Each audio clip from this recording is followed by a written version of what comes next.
Welcome back. Tungabhadra dam crest gate operation success ಆಗಿದೆ. Really ಇದು good news. ಇದು ಮೂರನೇ ಸ್ಟಾಪ್ ಲಾಗ್ ಗೇಟ್ ಅಳವಡಿಕೆ ಈಗ ಆ ಕಾರ್ಯವು ಕೂಡ ಯಶಸ್ವಿ ಕಂಡಿದೆ. ಟಿಬಿ ಡ್ಯಾಮ್ನ 32 ಗೇಟ್ಗಳಲ್ಲಿ ನೀರಿನ ಹರಿವು ಕಂಪ್ಲೀಟ್ ಆಗಿ ಬಂದ್ ಆಗಿದೆ. ನೀರನ್ನು ನಿಲ್ಲಿಸಲು ಯಶಸ್ವಿಯಾಗಿದ್ದಾರೆ ಕನ್ನಯ್ಯ ನಾಯ್ಡು ಟೀಮ್. ನೋಡಿ, ಸಾಕಷ್ಟು ದೇವರ ಹತ್ರ ಪ್ರಾರ್ಥನೆಯನ್ನು ಮಾಡ್ಕೊಂಡಿದ್ದಾರೆ. ಇದೊಂದು ಸಕ್ಸಸ್ಫುಲ್ ಆಗಲಿ ಅಂತ. ಸಾಕಷ್ಟು ಹಿಂಜರಿಕೆ ಕೂಡ ಆಯಿತು. ಆ ಕನ್ನಯ್ಯ ಅವರಿಗೂ ಕೂಡ ಸಾಕಷ್ಟು ಭಯ ಕೂಡ ಶುರು ಆಯಿತು. ಎಲ್ಲೊಂದು ಕಡೆ ಸಕ್ಸಸ್ ಆಗುತ್ತಾ ಇಲ್ವಾ ಎನ್ನುವಂಥದ್ದು ಕೂಡ ಅವರಿಗೂ ಕೂಡ ಒಂದ್ಸತಿ ಗೊಂದಲ ಕೂಡ ಉಂಟಾಯಿತು. ಆದರೆ ಕೊನೆಗೂ ಕೂಡ ಆ ಪ್ರಾರ್ಥನೆ ಫಲಿಸಿತು. ಒಂದು ಸಿಹಿ ಸುದ್ದಿ ಕೂಡ ಸಿಕ್ತು. ಆ 19ನೇ ಕ್ರಸ್ಟ್ ಗೇಟ್ ಅಳವಡಿಕೆ ಕಾರ್ಯ ಸಕ್ಸಸ್ಫುಲ್ ಆಗಿದೆ. ಈಗ ಅಲ್ಪ ಪ್ರಮಾಣದ ನೀರು ಹೊರಕ್ಕೆ ಹೋಗ್ತಾ ಇದೆ. ಸದ್ಯ ಈಗ ತುಂಗಾಭದ್ರಾ ಡ್ಯಾಮ್ನಲ್ಲಿ 70 TMC ನೀರು ಸಂಗ್ರಹ ಆಗಿದೆ. ತುಂಗಾಭದ್ರಾ ಜಲಾಶಯದ ಒಳಹರಿವು ಕೂಡ ಹೆಚ್ಚಳ ಆಗಿದೆ. 105 TMC ನೀರು ಸಂಗ್ರಹಕ್ಕೆ 5 ಗೇಟ್ ಅಳವಡಿಕೆಗೆ ಪ್ರಯತ್ನ ಕೂಡ ಮಾಡಲಾಗಿದೆ. ಟೋಟಲ್ ಆಗಿ ಈಗ ನಾಳೆ ಸಂಪೂರ್ಣ ಗೇಟ್ ಅಳವಡಿಕೆ ಕಾರ್ಯ ಕೂಡ ಮುಕ್ತಾಯ ಆಗತ್ತೆ. ಯಾವುದೇ ರೀತಿಯಾದಂಥ ನೀರನ್ನ ಪೋಲಾಗೋದನ್ನ ನಿಲ್ಲಿಸಿದ್ದಕ್ಕೆ ಅನ್ನದಾತರು ಕೂಡ ಫುಲ್ ಖುಷಿಯಾಗಿದ್ದಾರೆ. ತುಂಗಭದ್ರಾ ಜಲಾಶಯದ ಕ್ರಸ್ಟ್ ಗೇಟ್ ನಂಬರ್ 19 ಏನೋ ದುರಸ್ತಿ ಕಾರ್ಯ 1 ವಾರಗಳಿಂದ ನಡೀತಾ ಇತ್ತು. ಈಗ ಸಂಪೂರ್ಣವಾಗಿ ಯಶಸ್ವಿಯಾಗಿದೆ ಅಂತ ಹೇಳ್ಬೋದು. ಈಗಾಗಲೇ ಏನಂತಂದರೆ ಡ್ಯಾಮ್ನ ಹೊರಗಡೆ ಏನು ನೀರು ಬಿಡ್ತಾ ಇದ್ರು, ಎಲ್ಲ ಗೇಟ್ಗಳನ್ನು ಕ್ಲೋಸ್ ಮಾಡಿ ನೀರನ್ನು ನಿಲ್ಲಿಸುವಂಥ ಕೆಲಸ ನಡೀತಾ ಇದೆ. ನಾನು ಇಲ್ಲಿಂದ ನೇರವಾಗಿ ನಿಮಗೆ ದೃಶ್ಯಗಳನ್ನು ತೋರಿಸ್ತಾ ಇದ್ದೀನಿ. ಈಗ ಏನು ಡ್ಯಾಮ್ನಿಂದ ಕೊನೆಯ ಗೇಟ್ ಏನಿದೆ, ಕೊನೆಯ ಗೇಟ್ನ ಕೂಡ ಕ್ಲೋಸ್ ಮಾಡ್ತಾ ಇದ್ದಾರೆ. ಅದರಿಂದ ಹರಿತಕ್ಕಂಥ ನೀರು ಈಗಾಗಲೇ ಕ್ಲೋಸ್ ಆಗ್ತಾ ಇದೆ.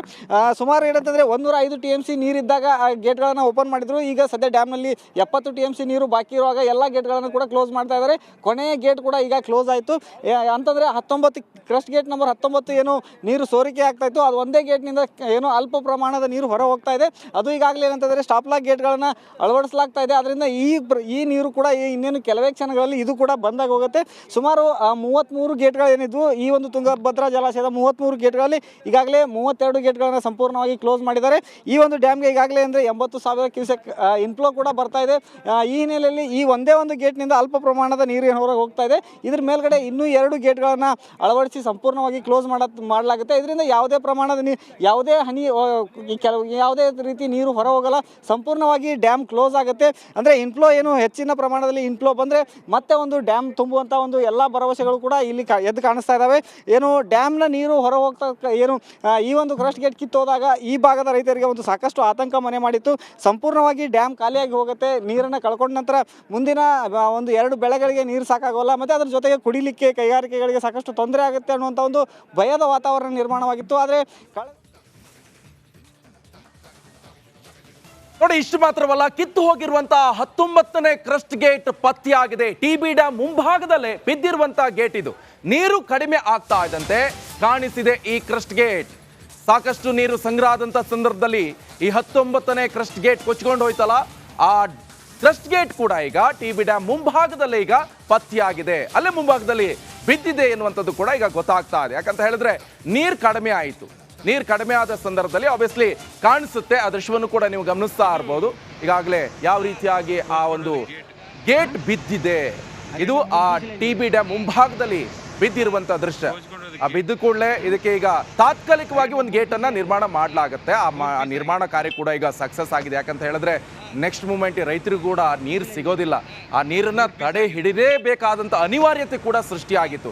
ಕೊನೆಗೂ ಕೂಡ ಆ ಕಾರ್ಯ ಕೂಡ ಈಗ ಸಕ್ಸಸ್ ಆಗಿದೆ. ಜೊತೆಗೆ ಈ ಒಂದು ಗೇಟ್ ಎಲ್ಲಿ ಹೋಯ್ತಪ್ಪ ಅಂತ ಹುಡುಕ್ತಾ ಇದ್ರು ಇಷ್ಟು ದಿವಸ.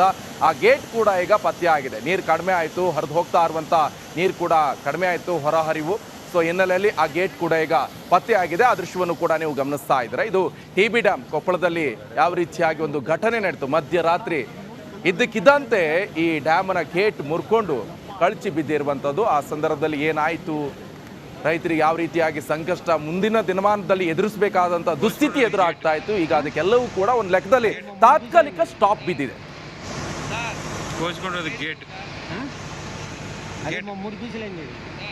ಮೂರು ಪೀಸ್ ಆಗಿದೆ.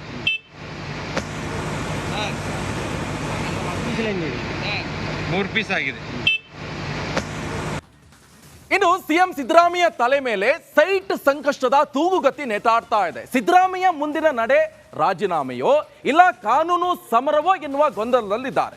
ಅಥವಾ ಬಿಜೆಪಿ ನಾಯಕರು ಸಿಎಂ ರಾಜೀನಾಮೆಗೆ ಕೂಗು ಈಗ ಮೊಳಗಿಸ್ತಾ ಇದ್ದಾರೆ. ಬನ್ನಿ ಹಾಗಾದ್ರೆ ಯಾವೆಲ್ಲ ಬಿಜೆಪಿ ನಾಯಕರು ಏನೆಲ್ಲ ಹೇಳಿದ್ದಾರೆ ನೋಡ್ಕೊಂಡು ಬರೋಣ.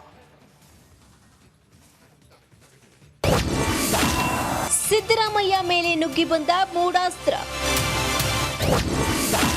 ಸಿಎಂ ವಿರುದ್ಧ ನಡೆಯುತ್ತಿದ್ಯಾ ಭಾರೀ ಷಡ್ಯಂತ್ರ. ಮುಖ್ಯಮಂತ್ರಿ ಸಿದ್ದರಾಮಯ್ಯ ವಿರುದ್ಧ ಬಿಜೆಪಿಗರ ಕೈಗೆ ಈಗ ಮೂಢಾಸ್ತ್ರ ಸಿಕ್ಕಿದೆ. ರಾಜ್ಯದಲ್ಲಿ ಕೈಕಮಲ ನಾಯಕರ ಮಧ್ಯೆ ವಾಕ್ಸಮರ ಶುರುವಾಗಿದೆ. ರಾಜ್ಯಪಾಲನ ಪ್ರಾಸಿಕ್ಯೂಷನ್ ನಿರ್ಧಾರದ ಬೆನ್ನಲ್ಲೇ ಬಿಜೆಪಿಗರು ಸಖತ್ ಆಕ್ಟಿವ್ ಆಗಿ ಬಿಟ್ಟಿದ್ದಾರೆ. ಮುಖ್ಯಮಂತ್ರಿ ಸಿದ್ದರಾಮಯ್ಯಗೆ ನೈತಿಕತೆ ಇದ್ರೆ ರಾಜೀನಾಮೆ ನೀಡಬೇಕು ಅಂತ ಬಿಜೆಪಿ ರಾಜ್ಯಾಧ್ಯಕ್ಷ ವಿಜಯೇಂದ್ರ ಆಗ್ರಹಿಸಿದ್ದಾರೆ. ಸಿದ್ದರಾಮಯ್ಯ ರಾಜೀನಾಮೆ ತೀರಾ ಅತ್ಯಗತ್ಯ. ನನ್ನ ಜೀವನ ಅತ್ಯಂತ ಸ್ವಚ್ಛವಾಗಿದೆ, ತೆರೆದ ಪುಸ್ತಕದಂತಿದೆ ಅಂತ ಹೇಳಿದ್ದಾರೆ. ಹಾಗಾಗಿ ತಪ್ಪು ಮಾಡಿಲ್ಲ ಅಂತಾದರೆ ಇನ್ನೂ ತೊಂದರೆ ಆಗಲ್ಲ. ಯಾಕಂದರೆ ಯಾರನ್ನೂ ಅವ್ರನ್ನ ಸರ್ಕಾರ ಅವ್ರದ್ದೇ ಇದೆ, ಇದೇ ಲೋಕಾಯುಕ್ತ ಪೊಲೀಸರೇ ತನಿಖೆಯನ್ನು ಮಾಡ್ತಾರೆ. ಹಾಗಾಗಿ ಯಾವುದೇ ಭಯ ಪಡುವಂಥ ಅಗತ್ಯತೆ ಅವ್ರಿಗಿಲ್ಲ. ಅವರು ತನಿಖೆಗೆ ಯಾವುದೇ ರೀತಿ ಅಡೆತಡೆಯನ್ನು ಮಾಡಲಾರದೆ ಸಹಕರಿಸಬೇಕು ಅನ್ನುವಂಥ ಆಗ್ರಹವನ್ನು ನಾನು ಮಾಡ್ತೀನಿ. 3 ಡಿಮ್ಯಾಂಡ್ ಇದೆಯಿಂದ ಅಶೋಕ್. 3 ಡಿಮ್ಯಾಂಡ್ ನಮ್ಮದು. ಒಂದು, ರಾಜೀನಾಮೆ ಕೊಡಬೇಕು. ಒಂದು, ಎರಡನೇದು CBI ತನಿಖೆ ಆಗಬೇಕು. ಮತ್ತು ಎಲ್ಲ ಸೈಟ್ಗಳು ಸರೆಂಡರ್ ಆಗಬೇಕು ಈ 50-50 ಸ್ಕೀಮಲ್ಲಿ. ಯಾಕಂದರೆ UD ಡಿಪಾರ್ಟ್ಮೆಂಟ್ ಈಗಾಗಲೇ ಅದು ತಪ್ಪು ಅಂತ ಆದೇಶನೂ ಕೂಡ ಮಾಡಿದೆ. ಅರ್ಬನ್ ಡೆವಲಪ್ಮೆಂಟ್ ಡಿಪಾರ್ಟ್ಮೆಂಟು 2023ರಲ್ಲಿ ಆದೇಶ ಮಾಡಿದೆ, ಇದು 50-50 ಅನ್ನೋ ಸ್ಕೀಮೇ ತಪ್ಪು, ಅದರಿಂದ ಎಲ್ಲ ಸೈಟ್ಗಳು ವಾಪಸ್ ಪಡಿಬೇಕು ಅಂತ ಆದೇಶ ಮಾಡಿದೆ. ಈ 3 ಆಗಬೇಕು. ರಾಜ್ಯಪಾಲರ ನಡೆ ಸಮರ್ಥಿಸಿದ ಶೆಟ್ಟರ್. ಪ್ರಾಮಾಣಿಕವಾಗಿ ನಡೆಸ್ಕೋಬೇಕಾಯ್ತಲ್ಲ, ಯಾವುದೇ ಕಪ್ಪು ಚುಕ್ಕಿಲ್ಲದಂತ ಸರ್ಕಾರ ನಡೆಸ್ಬೋದಿತ್ತಲ್ಲ. ತಪ್ಪು ಮಾಡೋದು ಒಂದು ಕಡೆ, ತಪ್ಪು ಮಾಡೋದು 14 ಸೈಟು. ನಾನು ಹೇಳ್ತೀನಿ, ನಾನು ಅಡ್ವೊಕೇಟ್ ಇದ್ದೇನೆ.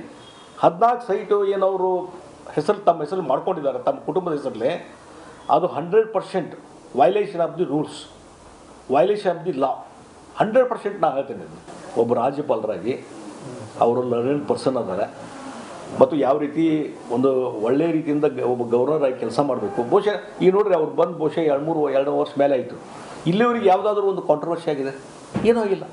ಹೀಗಾಗಿ ನಾನು ಹೇಳ್ತೀನಿ, ಇದಕ್ಕೆ ಯಾವುದೇ ಜಾತಿ ಬಣ್ಣ ಬಳಿಯುವಂಥದ್ದು ಬೇಕಾಗಿಲ್ಲ. ಸಿಎಂ ರಾಜೀನಾಮೆಗೆ ಶೋಭಾ ಕರಂದ್ಲಾಜೆ ಆಗ್ರಹ. ಯಾವುದಕ್ಕೆ ಕೂಡ ಅವಕಾಶ ಇಲ್ಲದಂತೆ ಹೈಕಮಾಂಡ್ ಕೂಡ ತಕ್ಷಣ ಇವತ್ತು ಮುಖ್ಯಮಂತ್ರಿಗಳ ರಾಜೀನಾಮೆಯನ್ನು ತಗೋಬೇಕು, ನ್ಯಾಯಯುತವಾದಂಥ ತನಿಖೆಯನ್ನ ಮಾಡಬೇಕು ಅನ್ನುವಂಥದ್ದನ್ನು ನಾನು ಆಗ್ರಹವನ್ನು ಮಾಡ್ತಾ ಇದ್ದೀನಿ. ದಾಖಲಾತಿ ಸಹಿತ ಅವರು ಸಿಲುಕಿಕೊಂಡಿದ್ದಾರೆ. ಫ್ರಾಡ್ ದಾಖಲೆಗಳನ್ನ ಸೃಷ್ಟಿ ಮಾಡ್ಕೊಂಡು ಇದೆಲ್ಲವೂ ಕೂಡ ಮಾಡಿದ್ದಾರೆ. ಒಬ್ಬ ಮುಖ್ಯಮಂತ್ರಿ ಮತ್ತು ಮುಖ್ಯಮಂತ್ರಿಯ ಪತ್ನಿ ಇವರು ಭಾಗವಹಿಸಿರ್ತಕ್ಕಂಥ ಈ ಹಗರಣ ಸಾಮಾನ್ಯ ಹಗರಣ ಅಲ್ಲ. ಒಬ್ಬ ಮುಖ್ಯಮಂತ್ರಿ ಆಗಿರ್ತಕ್ಕಂಥವರು ಆಪಾದನೆಗೊಳಗಾದಾಗ ಅವರು ಶಿಕ್ಷೆ ಅನುಭವಿಸಬೇಕು, ರಾಜೀನಾಮೆ ಕೊಟ್ಟು ಹೊರಗೆ ಬರಬೇಕಾಗಿತ್ತು. ದಾಖಲಾತಿ ಸಹಿತ ಸಿಕ್ಕಾಕೊಂಡಿದ್ದಾರೆ. ಸಿದ್ದರಾಮಯ್ಯನವರು ಆಪಾದನೆಯಿಂದ ಹೊರಗೆ ಬರಬೇಕಾದ್ರೆ ನೈತಿಕತೆಯ ಪ್ರಶ್ನೆ ಇದು. ಅವರು ತಕ್ಷಣ ಇವತ್ತೇ ರಾಜೀನಾಮೆ ಕೊಟ್ಟು ಅವರು ಕೆಳಗಿಳಿಬೇಕು.